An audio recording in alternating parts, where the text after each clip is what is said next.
So, Jay Ruud, what lovable book are we talking about today? Well, I'll give you a hint. Is it Irish? Because you sound like Lucky Charms. No, it is not. But here's the hint. Rachel searching for her lost children. Okay. Might need another hint.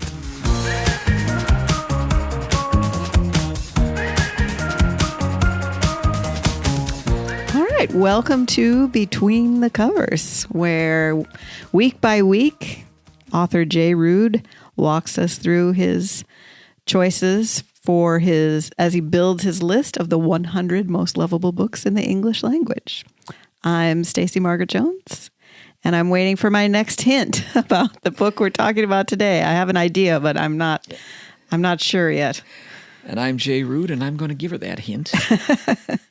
Queequeg's Coffin. Oh, no, I didn't. I was on the wrong track. Have I read this book?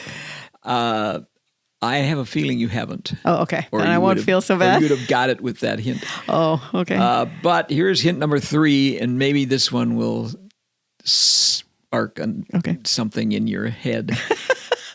Call Me Ishmael. Oh, Moby Dick. It is Moby Dick. Awesome. I have not read Moby Dick. I didn't think so.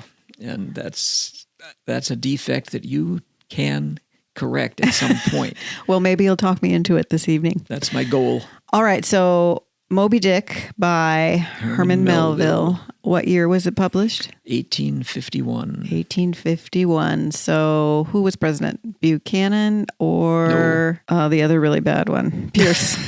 Pierce. No.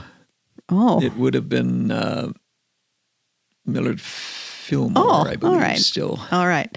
So tell us who else thinks this book is lovable. Well, it's on a lot of people's lists. Okay. It was on the Observer list of the 100 greatest world novels. It was on the Guardian's list of the greatest novels in English. Mm-hmm. It's on the Penguin Classics lists of their 100 favorite novels selected by their readers. Mm-hmm. And the Norwegian book clubs, in conjunction with the Nobel Committee, awesome. Picked 100, what they think are the 100 greatest world novels, and it's on that list. Also in the 2018 PBS list of America's 100 favorite novels. Mm-hmm. It came in as number 46. Awesome. Well, that reminds me that we need to say hello to our listeners in Russia. Russia is near Norway. Okay. In fact, there's a border. Exactly. They Yes. share a border. So we're going to say hi. All right. Well, that's a lot of lists. And obviously, this is a very well-known, very famous novel. It is. So give us the down and dirty summary before we get more into the details of why you think it's lovable and have put it on your list. Well, it's really hard to give a down and dirty summary of Moby Dick. Well, you're paid to do the hard things, Jay. And you're going to give me a raise this week. The narrator's name is Ishmael, which is why he starts the book by saying, "Call me Ishmael." He wants to go on a whaling voyage. He's been in the Merchant Marine, and he's never been whaling. And so he goes to Nantucket, and he has a room with a harpooner named Queequeg. He's a South Sea Islander. Mm-hmm. Queequeg is, not Ishmael, who worships a little black idol and isn't there yet. The manager of the inn says that he's going to have to share a bed with him because there's no other room, but he's out trying to sell a head. So anyway, as one does if you happen to have a head that you want to get rid of. So anyway, Ishmael is kind of afraid to see what this guy looks like, and when he comes in, he's even more afraid because he's full of tattoos. And 170 years ago, that was kind of bizarre. Not so much anymore. But connoted other things than it does today. That's right. Queequeg would be right in style today. But anyway, they become friends. And so they sign up to go whaling on a ship called the Pequod. Oh, of course. And the ship's captain is named Ahab. Mm-hmm. And they discover shortly after they leave the port that this is not going to be a typical whaling voyage because Ahab has in mind that what he really wants to do is not just hunt whales and bring them back for profit. He wants to hunt and kill the whale that took his leg off. A giant sperm whale who's pure white and who's known to whaling ships as Moby Dick. So that's who they're after. On the voyage, they go around Cape Horn, through the Indian Ocean, up past Japan, and ultimately into the South Pacific, where in fact they do meet Moby Dick. Can I ask? I mean, I don't want to get too bogged down in this, but how does someone lose a leg to a whale? That's not something I think about a lot. But I mean, I'm not a whaler, so I don't know these things. It could get bitten off. Oh, did he bite his leg off? Well, now I don't remember it that clearly. Okay. I know that I believe Moby Dick bit his leg off. Oh, okay. Wow. In some way. He's lucky he lived. Or maybe he just, caused an accident. Yeah, okay. I can't actually remember. Somebody, one of our listeners, maybe the one in Russia probably knows. Please comment below. Tell us what you know about this. He wants revenge on the whale that took his leg. Okay. Is Moby Dick what you might call a slob? We've been watching, what is it, tuna? Tuna show. Moby Dick is not a tuna. Moby Dick is a whale. He's a lot bigger than a tuna. He's a giant slob, I guess. But he's very large. All right. So it's a quest. It is. In terms of plot. It is a quest. So this book came out in 1851. What is Melville like in the environment that he's writing? I mean, what are the things that, he may be responding to or querying or processing or exploring in this novel, in terms of the time? Well, he was on a whaling ship himself, and he wanted to talk about what that was like. There was a famous whale called Mocha Dick. Oh. In the decades before, had been kind of famous among whaling ships. So he changed the name so he wouldn't get sued by Mocha Dick. Mocha Dick had a good whale lawyer. So litigious. But Moby Dick sounds a lot better than Mocha Dick. It does. But there was also a ship that had been sunk by a giant whale not long before this. So, those are things that he wanted to tell about. But, there are other things that were going on in his own life. Herman Melville had met Nathaniel Hawthorne not long before. And he dedicates Moby Dick to Hawthorne. And it was apparently his admiration for Hawthorne, especially Hawthorne's Tales of the Old Manse, I think is the name of it, book above some of his short stories, that it impressed him so much that he decided he wasn't going to make this a simple book about whaling. This book was going to be deep, right? Like Hawthorne's books were deep. It's like Herman Melville wanted to be Hawthorne when he grew up, and so Moby Dick was his coming of age book. Well, and to link it back to my earlier ignorance, isn't Hawthorne roommates with Pierce? College roommates? Didn't they know each other? Yeah. They were friends. So everything comes back to Franklin Pierce. Back to Franklin Pierce. 6 degrees. But also, what was encouraging Melville to take this plot deeper and take the themes of the book deeper was some of the reading that he was doing at the time. He had acquired a copy of Paradise Lost in 1849. And he apparently read it really carefully. It's because his When was copy that published? Obviously that's not 19th century, but Paradise Lost was Milton published Paradise Lost in 1674, if I remember right. All right. So it was by then almost 200 years old, but it still at the time was considered the classic work of English literature, basically, at least the classic epic. Right. And Melville's copy of Paradise Lost still exists, and he's got copious notes in it. Oh, okay. So he was really reading that carefully. And you can see in the character of Ahab a reflection probably of the character of Satan in Paradise Lost.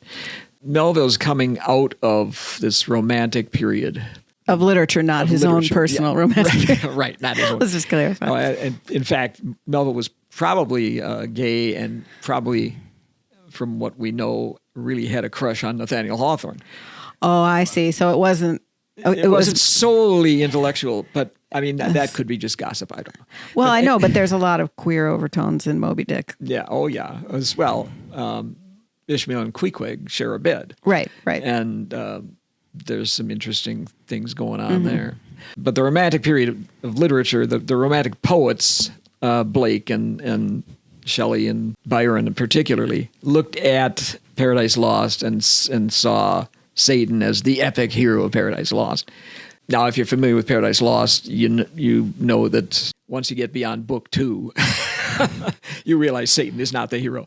But in the first 2 books, Satan has, as someone once said, the snake has all the lines. Right. Satan has the great speeches. Right. Fallen cherub to be weak is miserable. It is better to reign in hell than serve in heaven. Awake, arise, or be forever fallen. And that's the tone that you get in some of Ahab's speeches. Ah, okay. So there's a clear... Yeah. And as Satan rebels against the God that defeated him, Ahab, sees Moby Dick as sort of a divine presence that he's rebelling against because he'd been defeated. In fact, there's one of the greatest speeches in Moby Dick. Well, and we can go into, why you love the novel and why it's on your list. I just like to ask about that because especially a book like this, even if you haven't read it, you probably use things from it like That's My White Whale and that. I mean, it's in our culture, right? We refer to it even if we haven't read it. It's a classic, and yet it was written by a dude who was responding to things in his own life and in his own world and environment. In his own reading. So it's kind of interesting to think about it from those terms. But let's talk now about why you have this book on your list of lovable books. There's so many ways into the text of Moby Dick. But here's a quotation from one of the recent editors of the book. He talks about one of the things that's particularly, maybe the thing that's most noticeable about the book. It's John Bryant and Haskell Springer, the editors. And they say, above all, Moby Dick is language. Nautical, biblical, Homeric, Shakespearean, Miltonic, cetological, alliterative, fanciful, colloquial, archaic, and unceasingly elusive. Oh. It's the language of Moby Dick that really beckons you in. And when you say elusive, then what you're saying is that everything is reaching out to something else. A lot of it is. Or referring back or, outside the book pages into something, other literature or... Okay, that's really interesting. Milton is one. Shakespeare is another. In fact, again, at the same time he was writing Moby Dick, he was really focused on Shakespeare's tragedies. And you can see Hamlet here, you can see King Lear here, you can see Macbeth here. Is the tragic flaw in Ahab then? Sure. I mean, is it that tightly elusive, or is it more? Well, I mean, it is a tragedy. It's, in fact, it can be seen in a couple of ways as a tragedy. It can be seen as a revenge tragedy, which was one of the very popular kinds of tragedy in Elizabethan times, in Shakespeare's time. The revenge tragedy was a tragedy in which usually the protagonist is an avenger. And a couple of the characteristics of revenge tragedy are there's a character who feels that they have to take revenge as a kind of sacred duty. And another characteristic that's very typical of revenge tragedies is that one of the characters, usually the protagonist, either feigns madness or really is mad. And you can see both of those things in Hamlet, which... Right. And this is where I think you see Hamlet as a source for Moby Dick, because Hamlet says, "The times out of joint, O curses spite, that ever I was born to set it right." He's born to have to correct this thing that's happened to his father. Is the madness a result of the revenge obsession, or is the revenge obsession an outcome of the madness, or do we know? It depends. But in Moby Dick, the madness, I think, comes out of his obsession with revenge. Okay. But here's a speech I was going to quote before, because it plays into this idea of Ahab thinking of himself as sort of of taking revenge against this kind of godlike figure. He's talking to Starbuck, who's the first mate of the Pequod, and Starbuck is a devout Christian. He's also a devout capitalist who knows that the point of this voyage is to get whale oil and bring it back and sell it, and to catch the slob and pay the bills. Exactly. All right. To pay the bills for the owners of the boat, the ship. And he tells Ahab, this is kind of a blasphemous thing you're doing. You want to take revenge on this unreasoning creature. But Ahab justifies it and says, all visible objects, man, are but as pasteboard masks. But in each event, in the living act, the undoubted deed, there is some unknown but still reasoning thing puts forth the moldings of its features from behind the unreasoning mask. If man will strike through the mask. How can the prisoner reach outside except by thrusting through the wall? To me, the white whale is that wall, shoved near to me. Sometimes I think there's naught beyond, but 'tis enough. He tasks me, he heaps me. I see in him outrageous strength, with an inscrutable malice sinewing it. That inscrutable thing is chiefly what I hate. And be the white whale agent, or be the white whale principal, I will wreak that hate upon him. Talk not to me of blasphemy, man. I'd strike the sun if it insulted me. Well, that reminds me a little bit of isn't it Thomas Aquinas who said that all things physical are corporeal metaphors of all things spiritual? Well, and to Ahab, Moby Dick is the physical embodiment of that inscrutable thing that he hates, which is this unreasoning power in the universe that is there to destroy human beings. But at the end, doesn't he give the lie to it? Because he says, whatever the sun, if it insults me. Yeah. So that sounds like, it's toxic narc. It's also, it's also very personal. Yeah. He's a code hero in a way, and yet at the same time he's mad because this whale bit his leg off and he wants to get him back. Yeah, he's mad in both senses of the word. Yeah, okay, yeah. I didn't even mean to say that. So it's a revenge strategy. I mean, this could be Hamlet talking. It also could be Satan talking. It's got that kind of powerful imagery and the ego, but it also there's another kind of tragedy that's popular in Elizabethan times called the tragedy of ambition. Mm-hmm.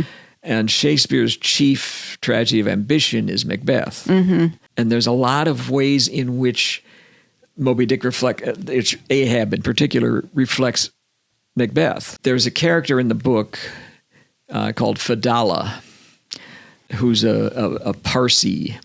He gets kind of snuck on board by Ahab. Nobody in the crew knows that this guy is there, or there's a few other people that came with him.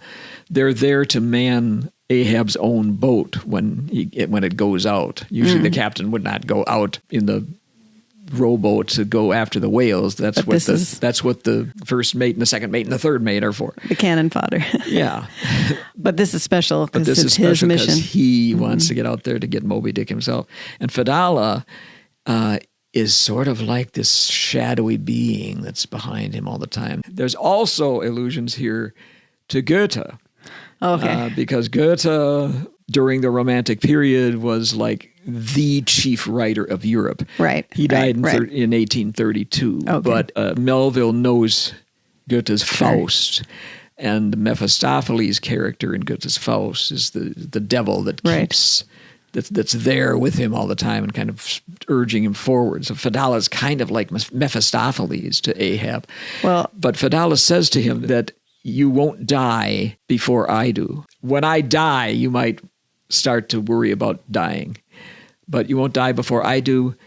Before you die, there are going to be you're going to see two hearses, one of which is is not man-made, and one of which is made out of American wood. And you can only die from hemp. So Ahab's like, okay. It's like the person who from his mother's womb untimely ripped. Exactly. That's exactly right. Macbeth is overconfident in Macbeth because he won't die till Birnam Wood comes to Dunsinane, and none of woman born shall harm Macbeth. And Ahab has that same kind of confidence after Fidela tells him these things. And he goes after the whale. Well, I thought you were going to say he was a Jungian shadow, but that's anachronistic. Well, except that Jungian archetypes are... They're archetypes, so it can't possibly be anachronistic. Right. It's kind of a shadow. Maybe. Okay. So anyway, all right. There's Hamlet there. There's Macbeth there. There's even Lear here, because there's a scene late in the novel where this cabin boy named Pip, who's a little African American cabin boy, like 10 years old. Yeah. He's off in one of these rowboats, and he's afraid of the whales, and he jumps overboard. And they have to leave him because they're like hooked on a whale. And he's there alone in the middle of the ocean for hours, and he goes mad with fear and and with being there alone. So he's brought back. He finally, the ship is the thing that finds him and picks him up. And when he's on board, he's gone mad. He says Pip is dead. I wonder what happened to him, kind of thing. Mm-hmm. And Ahab takes him in, kind of, and protects him, like Lear with his fool. Oh, okay. So there's also that. You got Milton, you got Shakespeare, you got Goethe, you got all these things that are going on in Melville's mind, and of course Hawthorne. Which is really going on in That's Melville's mind. All right. Well, what are some reasons that people might not love Moby Dick? Okay. Moby Dick is also... to be fair and give equal time, it's also often on the most boring classics book lists. See, your lovable list is supposed to be books that are enjoyable to read lovable, and not just good for you, but enjoyable as an experience. Exactly true. Okay. But it also is subjective because I'm not bored with it. Okay, so you loved reading it. I did. Okay, but Goodreads has this exhaustive list of the 814 most boring books ever. Jeez. And Moby Dick proudly sits at number 6 in those 814 most. What's number 1? Did you see? I won't. You're not going to disclose. Say anything bad. All right. And how long is it? For this, how long is it? Well, it's close to 600 pages. Oh, okay. But the reason for this is fairly obvious. There's no other novel that I know of or have ever seen in the annals of literature that contains so much non-narrative material, so tangentially related to the forward progress of the story as Moby Dick. Moby Dick, half of Moby Dick is chapters about the history of whales, about the categorization of whales, about all kinds of details. More detail. It's like a course in whaling 101. All the details you would ever care to know about how to catch a whale or hunt a whale, how to strip off the blubber, all this stuff. So he made the mistake that often developing writers make, which is because they know and they did a lot of research, they feel like it has to go in the book, when actually it's fine to just know about it and give that a sense of what's behind the choices you make. Well, it is that kind of a thing, but I don't think it's the mistake that he makes because he's a beginning writer. Because he had written several books before this that weren't like that. He does this on purpose, and part of it I think is to show you the character of Ishmael. Oh, okay. Because Ishmael has to be writing this. Well, okay, I can't. I don't want to. I don't want to do a spoiler, but Ishmael has to be writing this long after the the right. events. Right. And by the time he's writing this, he has gained all this experience. Yeah. And he wants to tell you all this stuff about whaling, but Melville wants him to be doing that to contrast him, say, to Ahab, as two very different kinds of people. Ishmael has this mind that's full of these kinds of details, and then he looks at things objectively. And there's several chapters in which the Pequod has the head of a sperm whale on one side and the head of a right whale on the other side. And Melville takes, I don't know, it's got to be 3 or 4 chapters to compare and contrast the head of the sperm whale and the head of the right whale. He also speculates on the future of whales and whether whales will at someday be hunted to extinction. Oh, well. Which is a very interesting of course. Thing to put in there. Yeah, and none of this bored you? Not this time. I read the book recently, kind of anticipating the possibility of putting it on this list. Right. And I found it kind of interesting to go into all these things. And sometimes it's kind of funny how he gets off on this stuff. There's a famous chapter on the whiteness of the whale. Oh. Why it's important that the whale is white, the color white and what it symbolizes.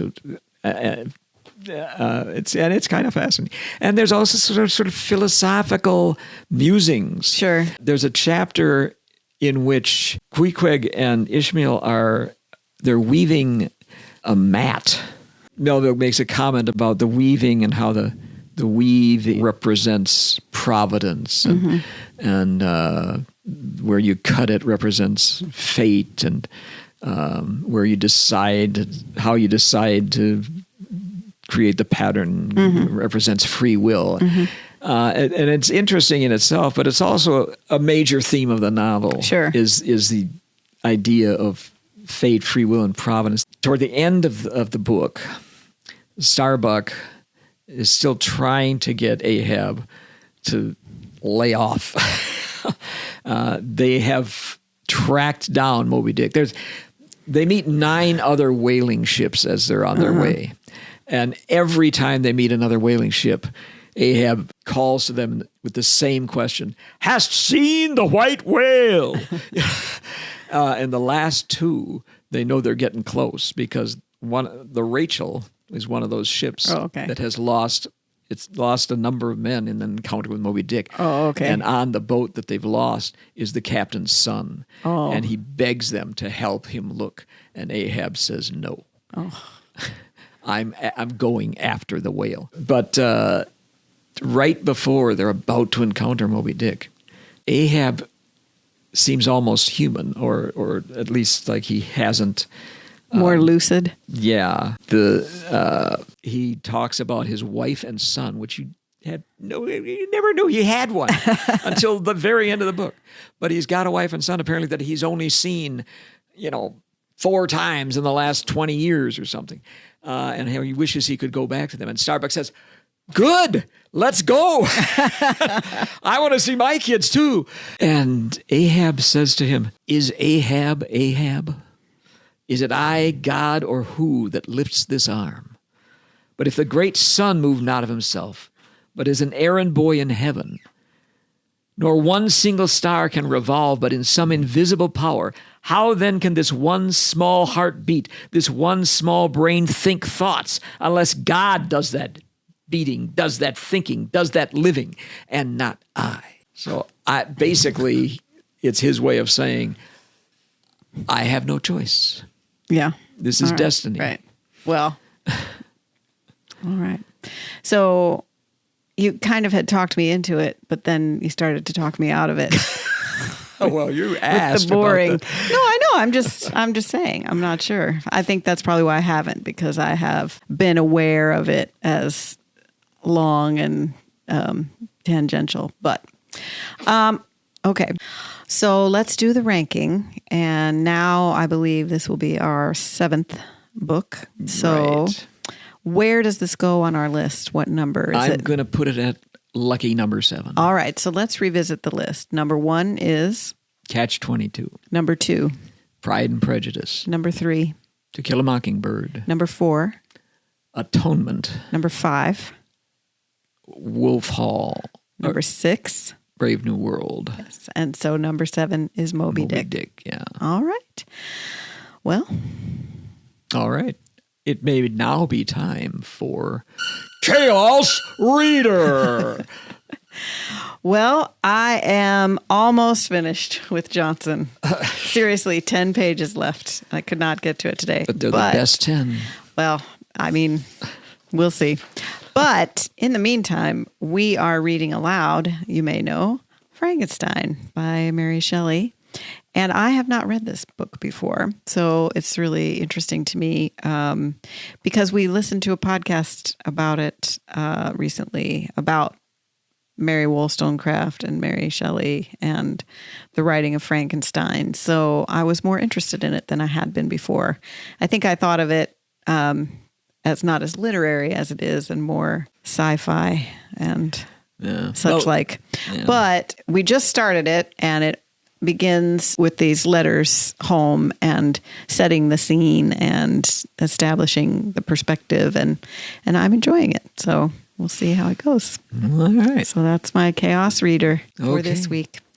All right. Well, we'd like to remind our readers, including our listeners, including our listener in Russia, to like, follow, share, tell other people about, comment, all the things, the podcast, so we can keep going. And we'd also like to thank our producer extraordinaire, Jerry Bruno, without whom none of this would be possible. You're welcome. And shall we also remind our listener that we have these books? Yes. Treasure of Sherwood is my most recent book in the Robin Hood Mysteries series. Yes, and Mr. Catherine is my most recent and only novel, which is out there, and both are available on Amazon. They are. So thank you again, and we'll see you next time. Between the covers.